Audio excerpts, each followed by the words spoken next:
Good evening and welcome to ITV News. This is Friday night's calendar. Hello, thank you for joining us, and here are tonight's main stories. Pay and dismay, the angry backlash over new council parking charges in Leeds, which for this popular free cycle park could signal the end of the road. Sometimes we've come up here and this car park's packed, and now look at it, there's hardly anybody here. I don't think it's going to balance their books at all. I think they waste money on too many other things.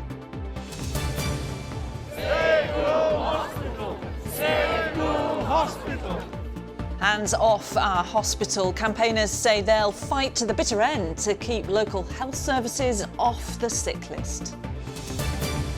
Ready to earn their stripes, the Castleford Tigers kick off the new Super League season with a trip to Hull Kingston Rovers. And the key to my heart. With its 40,000 love locks, we visit Britain's newest and quirkiest Valentine's attraction.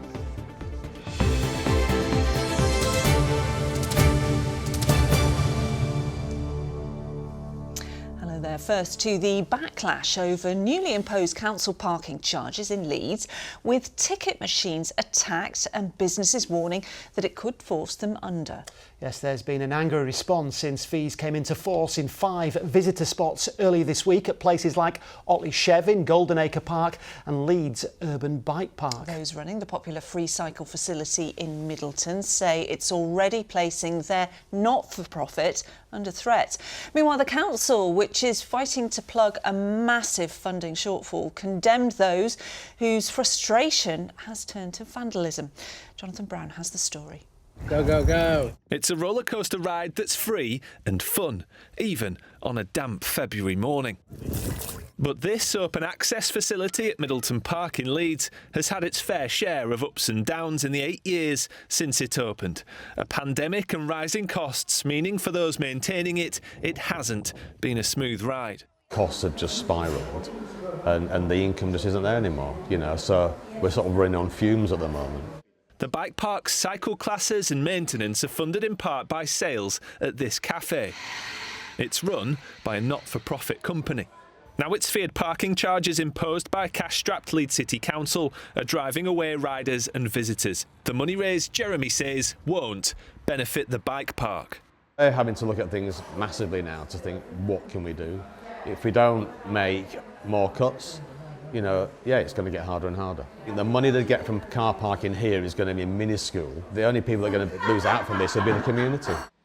As well as introducing young people to cycling, the cafe also doubles up as a warm space for the older generation. Gladys, Terence and Sheila meet here every day. They say some of their friends have already been put off. They're not going to pay. I mean, we're lucky we have a disabled badge. But the other people what come, they don't. £1 a day, £7 a week out of what little bit you've got, it's a lot of money, isn't it? It's wrong. Well, I think they've been really bad on elderly people and young people. It's our first time here, we'd come again. I think you guys would come again, wouldn't you? I wouldn't because I can't. Did you expect to pay parking today? No, I didn't expect it, no. I think if that money's going back into the facilities, and I think that's okay. The parking charges have been imposed at 5 Leeds parks as the council tries to fill a £100 million black hole in its budget. Sometimes we've come up here and this car park's packed, and now look at it, there's hardly anybody here. I don't think it's going to balance their books at all. I think they waste money on too many other things. But in other places like Otley Shevin and Golden Acre Park, those unwilling to pay have put their feelings on display. These machines were vandalised earlier this week. A spokesperson for Leeds City Council condemned those actions, adding in a statement, "We must balance these concerns with the need for funding to keep our precious parks maintained and safe for all visitors. All the funds raised from the parking charges will be reinvested in the parks." Regardless of the path that's been taken to reach this point, people here say unless there's a change in direction, staying in business could be an uphill task. Jonathan Brown, ITV News, Leeds. Yes, it's always a thorny issue, isn't it, parking charges? Well, not surprisingly, you've been getting in touch with us about this story. Now, Dave Webster says it's not the cost, it's the principle. Car parks are used by lots of people who need to travel to the parks in order to use them. He says public transport is not an option for many. Yes, £1 for 2 hours in a Leeds park isn't too bad, says Angela Harrison. Whereas Nell Tyra, thinks that Leeds City Council shouldn't have wasted money putting in push bike lanes that very few use. She says at a cost of £140 million and without any word to the public. Yes, and John Hall adds a war on the motorist will kill the central business district of these areas. Businesses go broke, leaving no revenue for councils regarding business tax. He ends saying, are these people living in the real world? Yes, well, thanks for getting in touch with your thoughts on that story. I'm sure it will continue to cause debate throughout the next few weeks. Always good to hear from you. Now, next, parents in Sheffield have been urged to ensure that their children do attend school following concerns over the fatal stabbing of 15-year-old Harvey Wilgoose. Harvey was killed at All Saints Catholic High School last Monday. Another teenager has been charged with his murder. Now, the council has written to families across the city asking that they support children back into the classroom. It's also said that youth services have been carrying out what it called reassurance patrols to speak to worried pupils.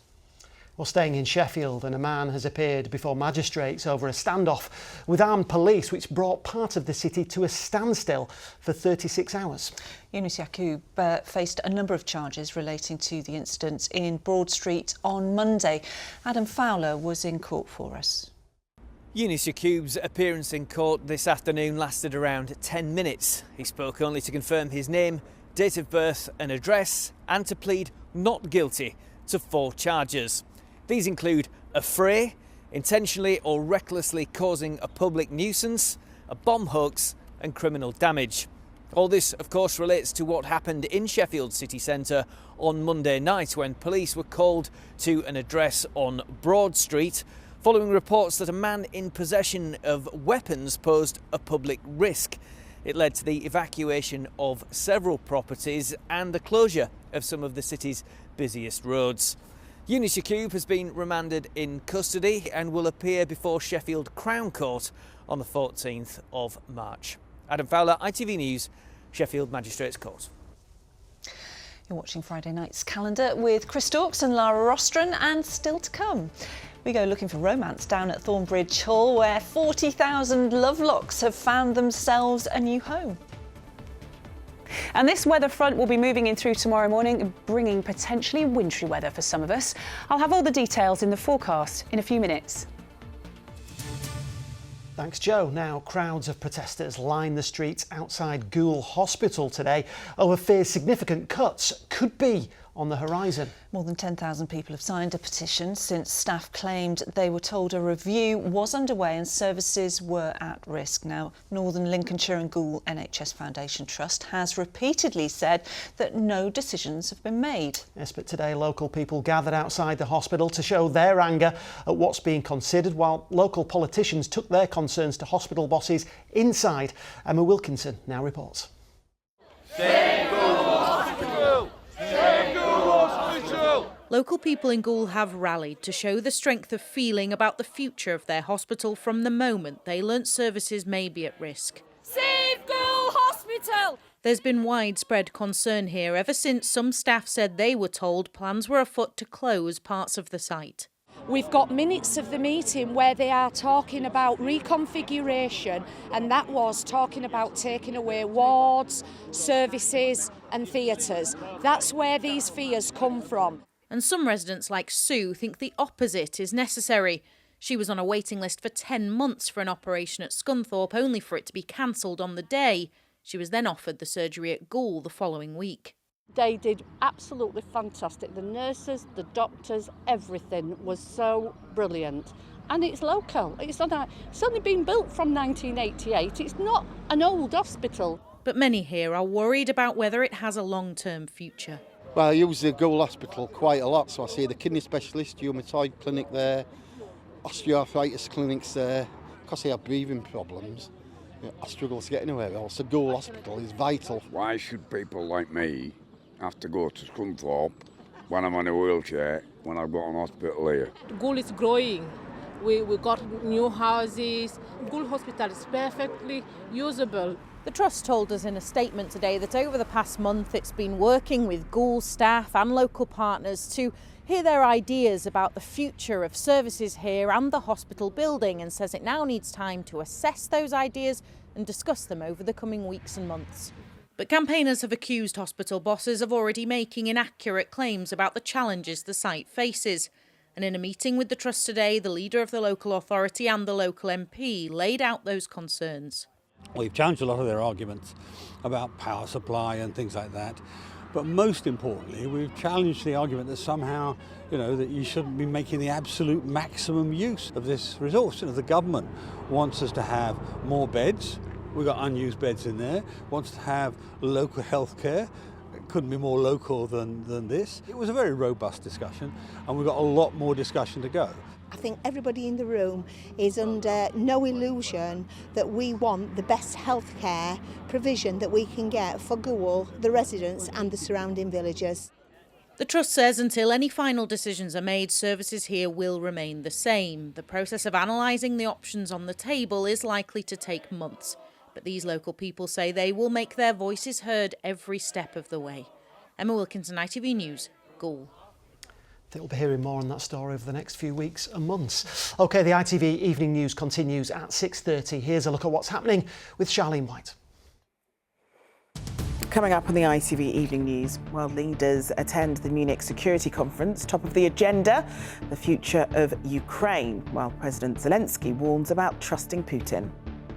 I think, Tuama, that he's preparing the war against NATO countries next year. Sweeping changes for baby formula rules that could help struggling families. And the secrets of ancient mummies through the power of smell. We'll reveal all. Join us for those stories and more from 6:30. Intriguing. Yes, next to a warning that measles cases are at their highest rate for well over a decade, with more in Yorkshire this year than anywhere else in the country. A quarter of those infections have come in Leeds. And today, the council's director for public health appealed for people to protect their children with an MMR jab. Yes, experts say lower rates of vaccine take-up are causing the spike in cases, and the results can be devastating, as James Webster's been finding out. To sit back and watch her deteriorate was just horrendous. Like when she went to ICU, I never imagined in my mind that she would pass away. Becky's daughter Renee was 10 when she died from rare complications almost a decade after contracting measles. At 5 months old, she was too young to be vaccinated against it, but her mother believes she might not have caught it if more children had the jab. I've only just realised myself, like, she's actually not here, and I think about how easily it could have been prevented if they want an outbreak as well. And yeah, it's only now just sinking in.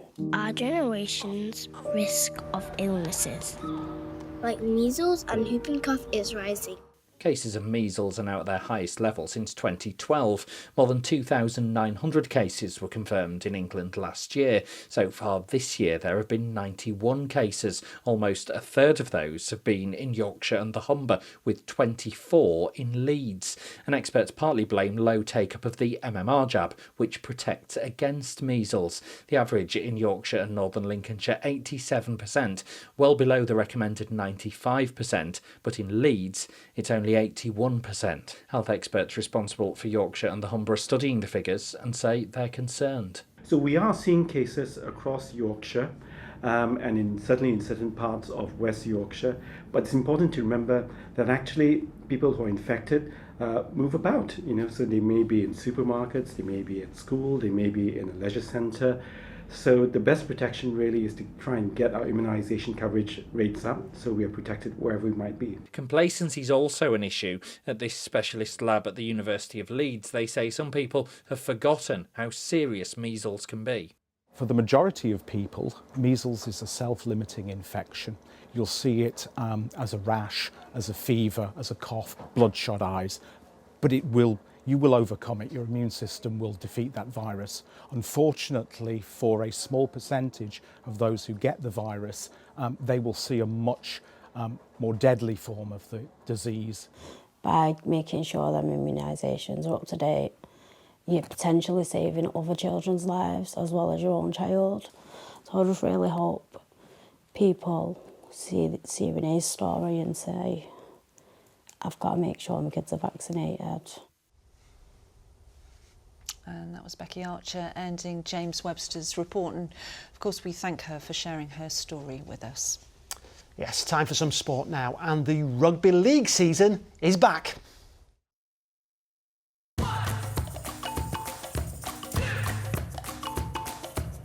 Xero Accounting Software sponsors ITV Regional Sports Report. Now, in case you've forgotten, it's Valentine's Day, of course, today. That's a hint for people that have forgotten. It really is. But there'll be more crunching tackles and hard hits than beautiful flowers and romantic cards being exchanged in Hull tonight. Yes, that's because it's the start of the new Super League season, with the Castleford Tigers making the trip across the M62 to take on last season's runners-up, Hull Kingston Rovers. Arif Ahmed is at Craven Park for us. Yeah, last year was really one to forget for our West Yorkshire sides. Leeds, Huddersfield, Castleford really failed to make an impact last season. That's why they've been busy revamping their squads. Not just the players either. All three have new head coaches compared to this time last year. The only team really to have anything to shout about were Wakefield Trinity. They won the treble as they got themselves promoted to Super League. So it'll be very interesting to see which teams will do well this year. Faster, tougher, more ferocious. There's nothing like League. Glitzy promotional video for what promises to be the best Super League season yet. The Castleford Tigers will hope to return to their best after struggling over the last 2 years. Now with a league legend in Danny Maguire as their new head coach and a turnover in the playing squad, there's a fresh feeling of optimism at the Jungle. We want to be a team that, you know, when teams come and play here, for example, that they know they're going to be in for a tough game. When we go away, we're going to fight and scrap for every inch as well. So I'd like to think over time we can be competitive and, you know, be a team that everybody respects and, you know, enjoys playing against. The Huddersfield Giants laid down a marker for this season with the star signing of Tom Burgess. After lighting up Australia's NRL for the last decade, the 32-year-old hard-hitting prop isn't here to put his feet up. I'm aiming for playoffs and going on from there and making it far with the Challenge Cup. And you know, I've come here. You know, I'm not going to make any shy away from it. I've come here to win silverware, and that's what. If you don't have that aim, then you're sort of struggling. So. Wakefield Trinity returned to Super League after a year in the Championship, where they won the treble. Despite an overhaul of the squad, which sees Tom Johnson and Corey Hall back in blue, Trinity are being tipped to struggle. We can't do anything about that, can we? You know, about what people say until we get out on the field, and then that's our time for talking. And we won pretty much every game last year. We know that's not going to happen this year, so we've got to steel ourselves and roll with the punches and make sure that we do everything we can to win games consistently. It's 8 years since the Leeds Rhinos were grand final winners and 2 years since they last made the playoffs. Jake Connor is one of the new signings for 2025 who are tasked with bringing the glory days back to Headingley. That's what we've come here to do, and you know, take them back to where they was in the past, and you know, that's fighting at the top of the ladder and getting in them big games, and we've got everything for it, so hopefully we can do it this year. The Rhinos will kickstart their campaign against Wakefield on Saturday, and then the Giants will welcome Warrington to the John Smiths on Sunday. Well, of course, Cass will kick things off tonight against Hull KR. Well, speaking of Valentine's Day and relationships, it'll be interesting to see what kind of reception Danny Maguire gets here. He spent 5 years here at Craven Park, but now as the head coach of the Castleford Tigers, well, he's here to get one over his ex. Arif Ahmed in Craven Park for us tonight. Thank you. OK, next. Do you still use your local library? With everything costing so much, of course, it's an easy way of getting your hands on a good book for free. And many of the books now are new in libraries. Yeah, and it got us thinking, didn't it, about one library in our region which has been serving Leeds for more than 2 centuries. Now, tucked away above the high street shops is the oldest surviving subscription library in the country. It was created in 1768 by the great and the good of the time, before the advent of public libraries. It's now estimated to house around 140,000 books, including many rare and historic titles. It's also a thriving hub for learning and debate, and some say that its role in the city's cultural life is more vital than ever. It's never been more important, I think, to have libraries, to have places where information is stored and recorded and referenced, and to have places where people can debate each other, introduce ideas, challenge each other respectfully. That's never been more important. I think that living in a time where everything is so readily available on the internet, there's something really special about people coming together to, as I say, slow down and just take that time to learn together. Well, to find that exclusive story in full and all of our calendar's coverage on ITVX, just go to the ITVX app on your smartphone, TV or online. Then you just need to click on categories, then click on news and scroll down to find the link. While you're there, you can also catch up on our latest programmes, some of the best stories we've been covering and other exclusive content for ITVX on demand. Now then, Chris, I know you've been very good today and you didn't forget Valentine's Day, did you? I didn't. I took Mrs D out for lunch today, but I did forget to get her a present. Oh, That's well, why. maybe you could do this, because I've thought of a really good way to make it up. You could go and put a padlock up at the brand new Love Locker in Bakewell. I could do that, yeah. 40,000 of them were saved from landfill after the council said they were posing a health and safety risk on Bakewell Bridge. Well, they've been painstakingly rehomed at Thornbridge Hall, all in the name of love, of course, and today anyone with a lock was invited to come and find it, if they could, and if they were still with the same person. Helen Steele has more.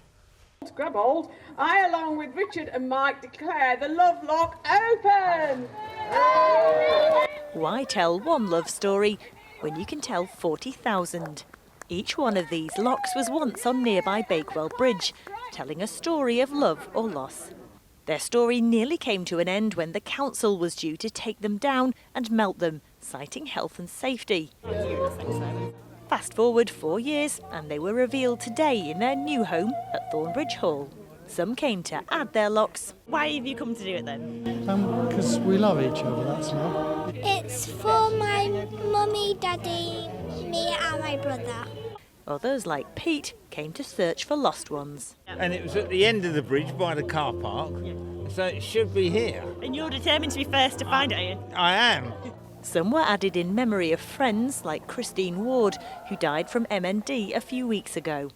There was 5 of us girls that were there for her throughout, weren't we, day and night? Yes. So I had the 5 girls' names put on as well. For Emma, the owner, it's meant overseeing a huge project. I had no idea what I was saying yes to, and I've done nothing but dream about locks, touch locks, think locks, answer questions about locks.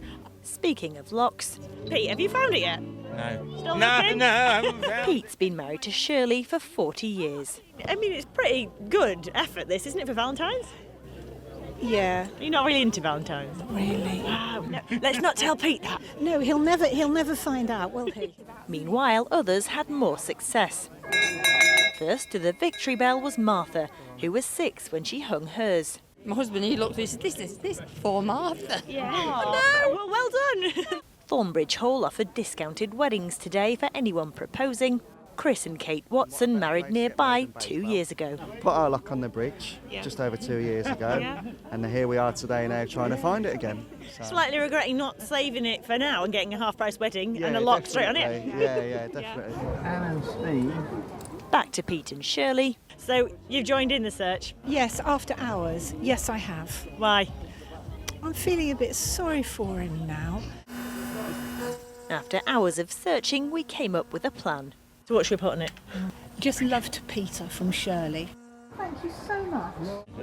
Here you are. Here's one for you, love. Oh, that's so sweet. New locks safely on, and the happy couple say the secret to their marriage is living apart. You were determined to find this lock, weren't you? I was. I put the lock on to celebrate our love for each other. Yeah. And when you hear Peter, you can understand why we live next door to one another. It might be hanging by a thread, but love is still in the air in Bakewell. Helen Steele, ITV News. Oh, bless Peter and Shirley. That's the secret to happy marriage, then, living apart. Well, maybe, but all our love to you, Peter, as well, because I think you deserve it. Oh, he certainly does. Looking for that lock. Oh, bless him. Lovely. Lovely. Here's Joe Blythe. Today's forecast: seafood and sugar cube towns. TUI sponsors ITV Yorkshire Weather. Hello, a very good evening to you. Welcome to the weekend. It remains very cold weather-wise over the next couple of days and nights, and we have a spell of rain moving in through tonight and tomorrow, and for some of us that will be falling as snow for a time. In general, next week looking milder but pretty unsettled weather-wise. The details for this evening and into the weekend: high pressure just slipping away, allowing a front to move up from the southwest, and that's bringing some heavy rain through tonight and tomorrow, some of which will be falling as snow on higher ground through tomorrow morning. Something to bear in mind if you're travelling. High pressure regaining control for Sunday, so a dry end to the week. Back to this evening's details. Plenty of cloud cover, however still a touch of frost, and by the end of the night we're beginning to see a few showers creeping up from the southwest ahead of that frontal system that's moving in for tomorrow. A chilly night, a few icy stretches, and increasingly that rain falling as freezing rain in a few spots as we approach dawn. On to tomorrow, the sun times first of all. It's up at 7:27, setting at 5:15 tomorrow evening. Very wet weather through tomorrow morning as that rain band pushes its way in, meeting the cold air, and we could see a couple of centimetres of snow falling for parts of North Yorkshire. The North York Moors, for example, up until lunchtime. It will revert back to rain. Elsewhere, a mixture of rain and freezing rain at times, pretty nasty conditions. But through the afternoon, it tends to peter out, a drizzly, damp and very cold end to the day, 2 or 3 Celsius at best. Sunday looking a little drier, but remaining chilly, cloudy and cold. Next week, gradually, temperatures are on the up. Have a good weekend. TUI sponsors ITV Yorkshire Weather. It's nice to see that Joe made an effort for Valentine's Day. What, wearing red? Yeah. What are you trying to say? Happened? I let the side down. Too busy thinking about Mrs D. Probably, yeah. Thanks for that. Well, that's it for now from us. I'm back at 10:30. Charlene White's next. Let's see what she's wearing. We'll see you later on. Thanks for watching. Bye-bye.